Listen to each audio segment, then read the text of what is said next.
Guys ابھی ہوئی ہے ہماری شام کی چھٹی مدرسے کی، اور آج ہمارا پہلا دن تھا مدرسے کا۔ اور سب سے پہلے چھٹی ہوتے ہی میں نے اپنا کھانا لیا مدرسے سے، اور کھانا لینے کے بعد میں اپنے کمرے کی طرف جا رہا ہوں، اور آج میں آپ کو بتانے والا ہوں میں نے پڑھی ہے آج کچھ مزیدار حدیث۔ تو گائز اب وقت آ گیا ہے آپ لوگوں کو یہ بتانے کا کہ میں نے کون کون سی مزیدار حدیثیں پڑھی ہیں آج۔ لیکن اس سے پہلے میں آپ کو یہ بتا دوں کہ علم حدیث کہتے کسے ہیں؟ حدیث اس کو کہتے ہیں، حدیث کہتے ہیں آپ صلی اللہ علیہ وسلم کے افعال و اقوال و احوال کو، یعنی آپ صلی اللہ علیہ وسلم کی باتوں کو، آپ صلی اللہ علیہ وسلم کے کام کو، اور آپ صلی اللہ علیہ وسلم کی حالت کو حدیث کہتے ہیں۔ اب آپ سوچئے، اگر آپ روزانہ آپ صلی اللہ علیہ وسلم کے افعال و اقوال و احوال کو سنیں گے تو آپ کو سننے سے بھی کتنا زیادہ فائدہ ہوگا۔ آپ ویسے بھی گانے تو سنتے ہی ہیں، گانے سن کر آپ اپنے دل کو بہلاتے ہیں، اگر وہیں آپ گانے کی جگہ آپ حدیثوں کو سنیں گے اور اپنے دل کو بہلائیں گے تو کتنی اچھی بات ہو جائے گی، اور آپ کو ثواب بھی ملتا رہے گا اس کا۔ تو چلیے شروع کرتے ہیں۔ تو سب سے پہلے تو میں نے حدیث پڑھی ہے، الدنیا متاع وخیر متاع الدنیا المرأة الصالحہ۔ اس حدیث کا مطلب یہ ہے کہ دنیا صرف ایک سامان ہے، ایک ساز و سامان ہے دنیا، اور کچھ نہیں ہے۔ ہاں اگر دنیا میں کوئی بہتر چیز ہے تو وہ ہے نیک بیوی۔ نکاح کے متعلق سے ہمارا بیان چل رہا تھا، آج پہلا ہی دن تھا تو نکاح کے بارے میں ہی ہمیں پڑھایا گیا ہے۔ تو مجھے اس میں اچھی حدیث یہ لگی تھی کہ تم دنیا میں کوئی اچھا سامان نہیں ہے سوائے نیک عورت کے، نیک عورت دنیا میں اچھی چیز ہے۔ آپ صلی اللہ علیہ وسلم نے فرمایا کہ مجھے دنیا میں صرف دو ہی چیزیں پسند آئی ہے، یعنی آپ صلی اللہ علیہ وسلم کو دنیا کی کوئی چیز پسند نہیں آئی، صرف دو چیزیں پسند آئی ہے۔ پہلی چیز آپ کو خوشبو بہت زیادہ پسند تھی، آپ صلی اللہ علیہ وسلم کو خوشبو بہت زیادہ پسند تھی، اور دوسری چیز آپ صلی اللہ علیہ وسلم کو عورتیں پسند تھی۔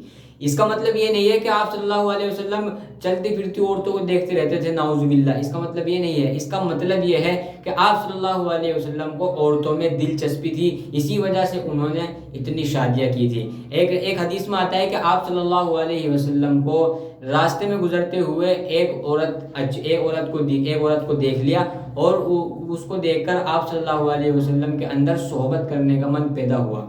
تو آپ صلی اللہ علیہ وسلم نے زنا کاری نہیں کی، نعوذ باللہ، اور نہ ہی آپ صلی اللہ علیہ وسلم نے اس سے بدنظری کی، بلکہ آپ فوراً گھر آئے اور گھر آنے کے بعد اپنی بیوی سے صحبت کی۔ تو اس حدیث سے ہمیں یہ معلوم ہوتا ہے کہ اگر آپ کو باہر کسی عورت کو دیکھ کر آپ کو صحبت کرنے کا جذبہ پیدا ہوتا ہے تو آپ فوراً اپنے گھر آئیے اور بیوی سے آپ نکاح کیجئے، یہی صحیح طریقہ ہے۔ تو اب بات کرتے ہیں دوسری حدیث کی۔ تو دوسری حدیث ہم نے پڑھی ہے کہ آپ صلی اللہ علیہ وسلم نے فرمایا کہ ایک مومن انسان نے اللہ تعالیٰ کے تقوی کے بعد کوئی بھی چیز حاصل نہیں کی جو اس کے فائدے کی ہو، صرف اس نے فائدے کی چیز یہی حاصل کی کہ اس کو ایک نیک عورت مل جائے، نیک عورت سے اس نے فائدہ حاصل کیا۔